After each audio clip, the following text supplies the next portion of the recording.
The first round of the season has been won by Norris and McLaren. But we still have many doubts ahead, which the fast Shanghai circuit has to resolve one by one. Welcome thus to the second round of the Formula One World Championship, the China Grand Prix. We swiftly move from the oceanic continent to the Asian continent to continue the Formula One tour. At the legendary Shanghai International Circuit, SEEN in China, we compete in a sprint format race, which this weekend will have the obligation to reveal what we have not been able to see in Australia. But in the last round, Norris beat Max Verstappen and Oscar Piastri, launching his driver's title bid. This could be his chance for revenge, to determine if Verstappen is a true contender given his car's state, and if Piastri can bounce back from his previous race error. The truth is that we have many questions and many emotions ahead in this new Asian round of the World Championship. The championship is still in its early stages. There is a clear favorite, but nothing is decided yet. And this Grand Prix will reveal the true potential of the teams and drivers. Thus, we begin the preview of the 2025 Formula One Chinese Grand Prix.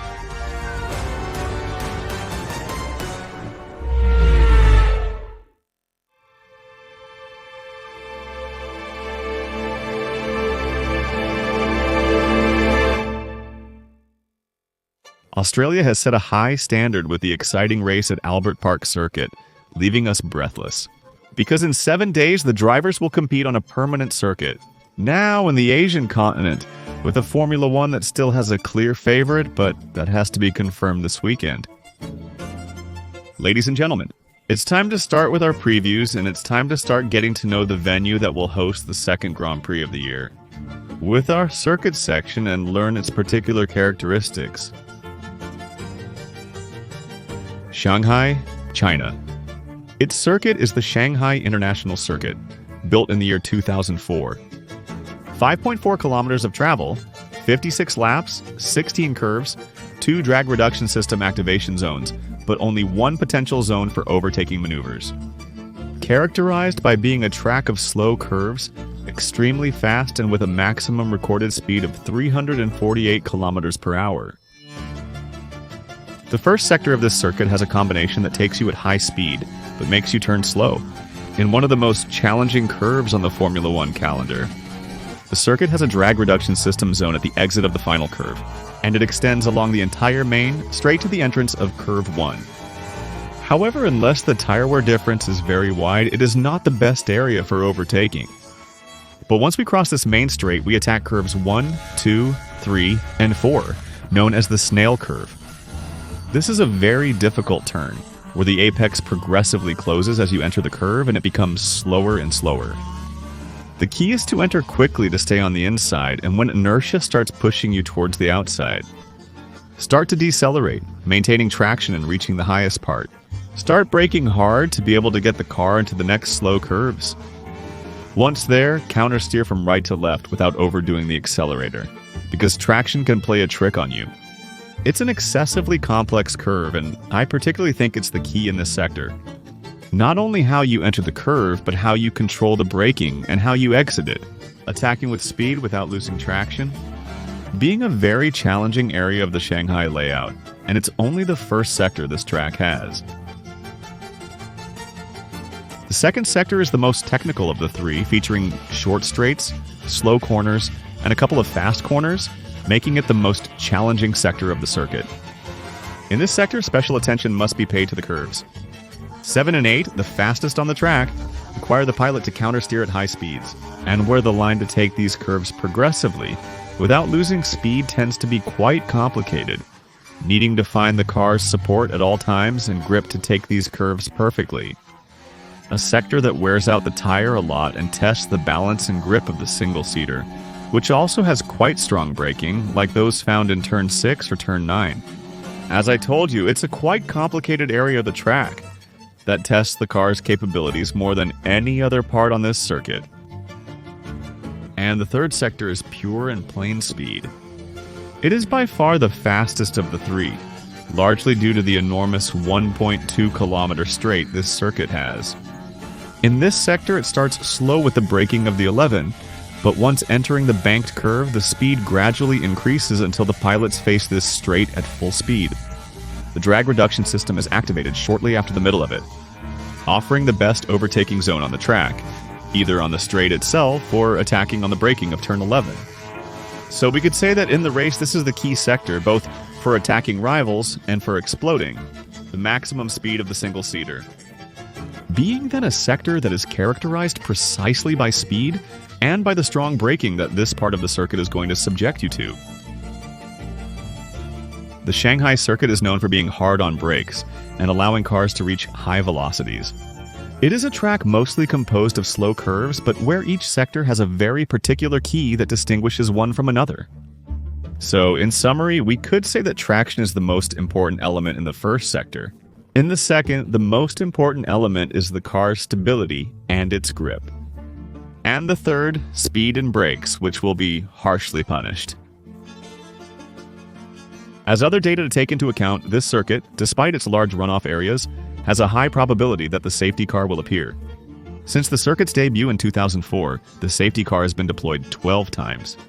This gives us an estimate of approximately a 75% chance that the safety car will appear. So it's something that the teams should take into account quite a bit. With the most dangerous point on the track being the final turn, which is a 90-degree turn to the left, that has caused a huge number of accidents in history, due to the proximity of the wall to the left side of the track, and the gravel bed that is on the right. So coming out with poor traction, touching the gravel too much, or losing control will very likely either crash you into the wall or get you trapped in the gravel bed. And with that, it would mean the appearance of the safety car. Elements such as traction and brakes are quite tested on this circuit, mainly the brakes with the constant slow curves that this track has. And the cars will require a medium aerodynamic load configuration to navigate the congested sectors, but not to waste time on the huge straight of 1.2 kilometers, as each of the sectors of this circuit tests the car in all kinds of conditions. And each one does it differently, making balance the key to triumphing on the Shanghai circuit. The track itself allows for overtaking, but they are not at all easy to perform, as it only has one key area to do them, and that is on the straight between turns 13 and 14. The problem lies in that a car that is unloaded enough can withstand the cars, even if they use the drag reduction system, regardless if they start to suffer a bit in the middle part of the circuit, as long as they can hold up in this long speed zone. To overtake, draft the rival around the curve through the banked section and onto the straight, staying behind them. To reduce wind resistance and with the drag reduction system, overtake. Doing it either before the braking of turn 14 or pushing the brakes at the entrance of the turn. So the difficulty to overtake on a scale from 1 to 5 would be a 2.5, since you can, and you can overtake quite well on this track. But it's not a particularly easy thing to do. In this pit lane, you drive at 49.7 miles /h, which is relatively slow. First, because you have to completely divert to take the entrance to the pit lane, which is right at the exit of the runoff area of the last curve. And once inside, the pit lane is completed with everything and the stop in approximately 22 seconds, being a quite long pit lane to transit. And the level of tire wear is at a mid-high point. The asphalt itself is quite abrasive, but the stress to which the rubber is subjected and the lateral loads are too high, so the tire wear is very considerable. But depending on how the race goes, and especially the safety cars, the race can be done in 1 or 2 stops. If nothing strange happens, it should be able to be completed with a single stop, as long as the asphalt does not produce much graining on the tires. For this competition, Pirelli will provide their intermediate range compounds, C2, C3, and C4. The China circuit is a very peculiar one. Each sector is different from the other in characteristics, but none is more important than the other. It's a circuit that requires a balanced single-seater to be good in each sector of it, thus making it a technical track, but extremely fast at the same time, and above all, that punishes mistakes with its challenging curves. Therefore, China is such a complex challenge for the drivers. Difficult to handle, and for the engineers it is very difficult to find a correct configuration. And taking into account that we will have a sprint format this weekend, the difficulty in correctly configuring these cars becomes even greater. Today we live in a world that is jammed with streaming platforms, Netflix, Amazon, HBO, Disney, and along, etc. more. And that means that if you are a fan of any sport or some movies, You have to hire 700 different platforms just to follow the sports or series that you like so much. This honestly seems quite excessive to me. But if you want to save some money and avoid hiring extra platforms, I have a solution that might work. Not only to avoid hiring so many platforms, but also to be able to enjoy some of your sports with the platforms you already have contracted with the virtual private network tool from our friends at Surfshark. You'd be surprised by the number of live sports broadcasts on platforms like YouTube, Netflix, Amazon, Max, and many others. But generally, these sports on these platforms are only available for certain countries. In the United States, the World Endurance Championship is broadcast on Max via YouTube, while National Association for Stock Car Auto Racing is shown outside of Mexico, and Formula One is on Disney Plus in Argentina. But obviously, these have regional blocks. But Surfshark and its stellar feature, the Internet Protocol Changer, allows you to virtually position yourself anywhere in the world and thereby make your device believe that you are in this country. By doing this, and very quickly, you will be able to access different sports that are on certain streaming platforms. You might not have that in your country, but it can save you more than one subscription. This way, for example, you can watch Formula One on Disney Plus and you won't have to look elsewhere paying another subscription. And look, I invite you to try this system without any kind of risk. And if you go to surfshark.com/Skyline, you will receive 4 extra months when hiring the service to try it on an unlimited number of devices. And if you don't like it or simply are not convinced, you have a total money-back guarantee. With this, you can try it without any kind of risk. So I recommend you take advantage of this opportunity and discover the potential of having a virtual private network in hand, thanks to our friends at Surfshark.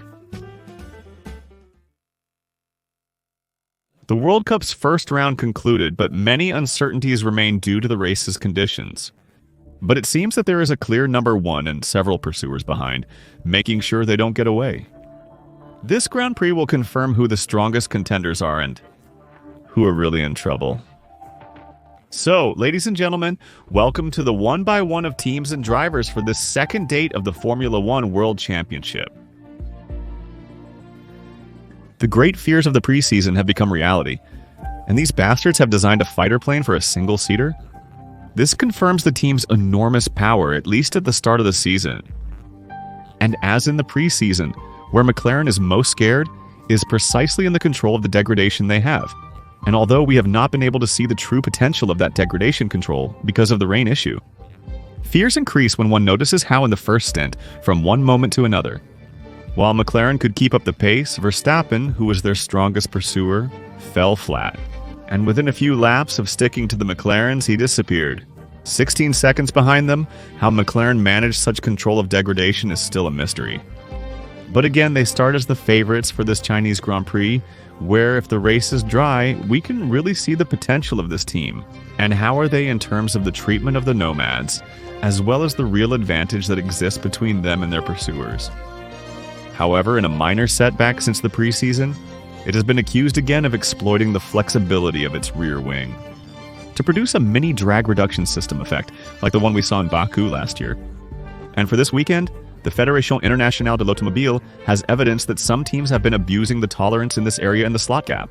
And a new technical regulation will be applied that will seek to reduce the excessive flexing of these parts of the wing, with more exhaustive tests and much less tolerance, which goes from 2 millimeters to 0.5 millimeters.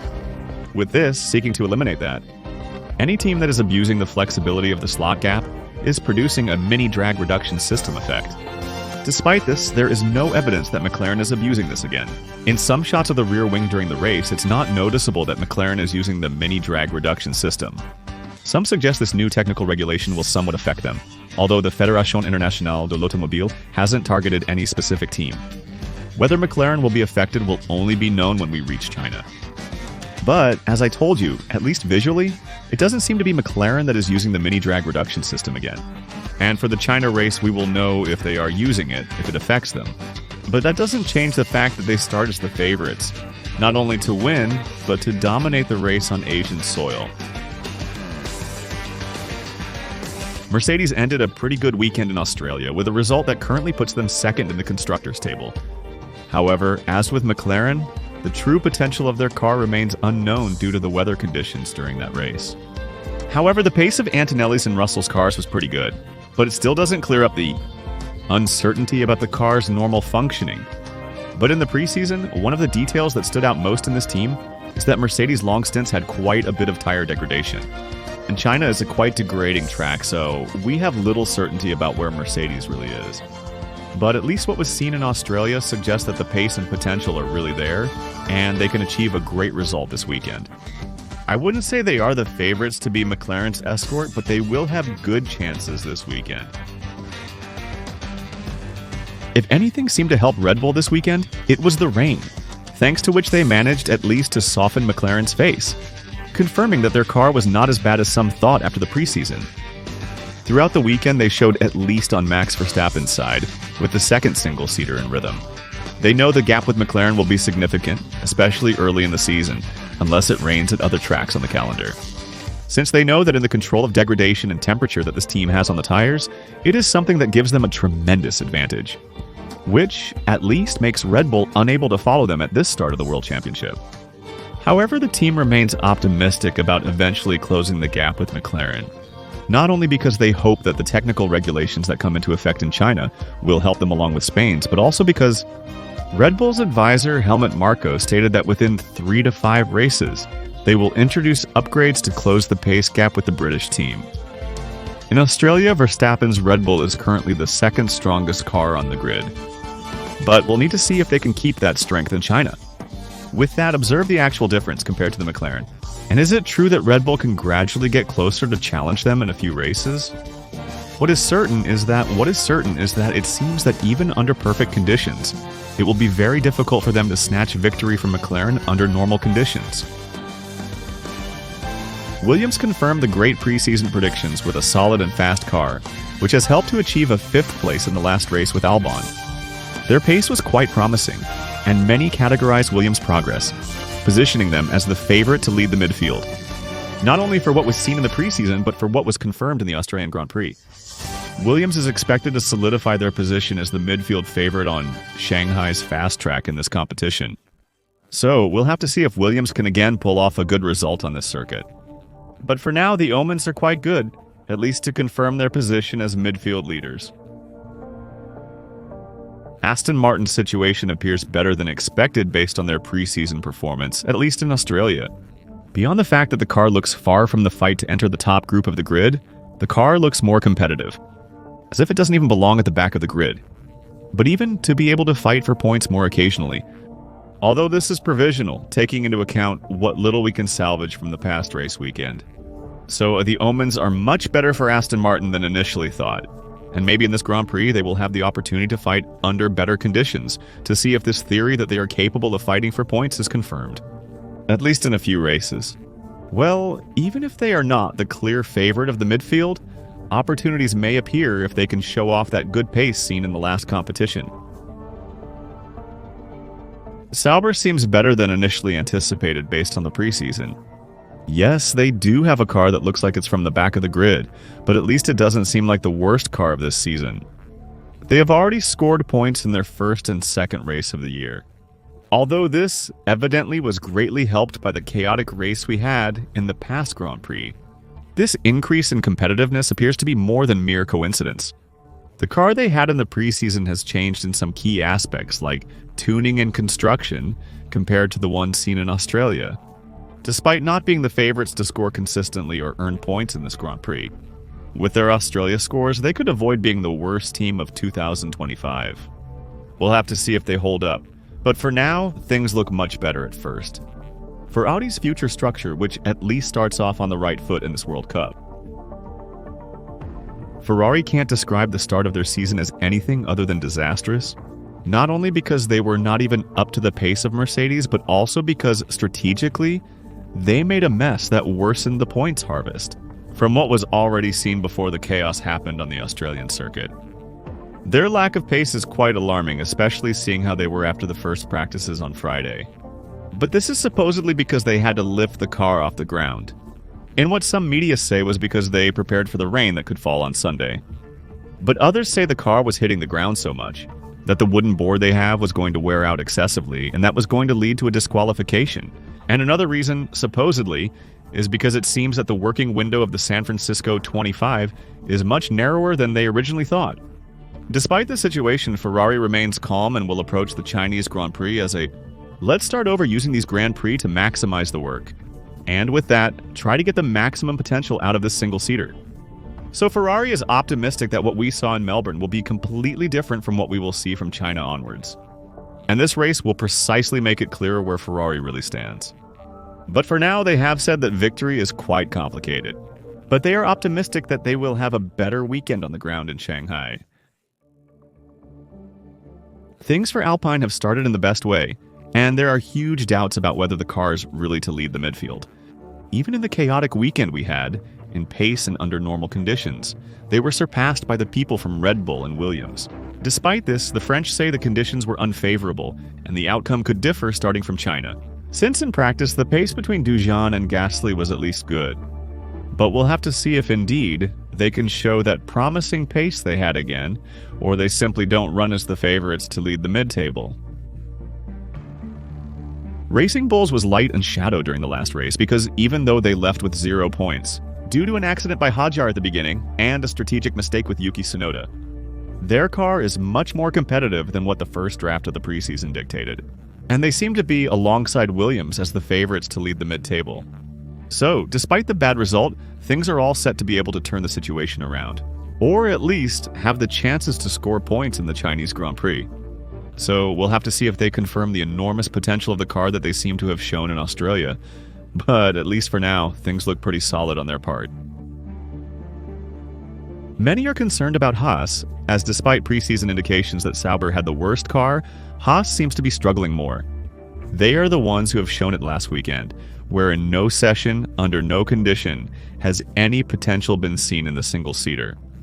They consistently lagged behind, lacking pace in both qualifying and the race, and the outlook for upcoming races appears bleak. According to Yoko Matsu, the team principal, they lack speed in fast corners, which was unexpected. China isn't known for having many fast corners, so it might not go too badly this weekend. But the situation also doesn't look favorable. So he might end up being the owner of the last place on the grid. That is, if in China, they confirm what we've seen on the Australian circuit. From the weather side for this race weekend, I regret to inform you that no surprises are expected for this Chinese Grand Prix on any of the 3 days. Since at the time we recorded this video, the chance of rain is 0% for Friday, Saturday, and Sunday alike. So both the sprint race and the normal race will be dry. Temperatures are expected to range around 25 degrees with a possibly cloudy Sunday, but with no surprise rain expected. So, ladies and gentlemen, prepare for a dry track weekend to face the second round of the Formula One World Championship. Finally, to conclude this preview, here's the historical data section of the Chinese Grand Prix. So you have a bit more trivia this weekend and take some historical knowledge home with you. Formula One could have debuted on the Shanghai circuit in 1999. However, issues with circuit construction and approval prevented this from happening. China didn't join the Formula One calendar until 2004. But at the Shanghai International Circuit, which is a circuit created by German Tilke and has been the venue for this Grand Prix from the year 2004 to date, the layout has remained virtually unchanged since then, as no curve has been redesigned, remaining virtually the same as this circuit was conceived. However, it does have one of the most striking architectures in Formula One, with a floating paddock between lakes, perfectly equipped facilities, and a monstrous main grandstand, which are architecturally impressive.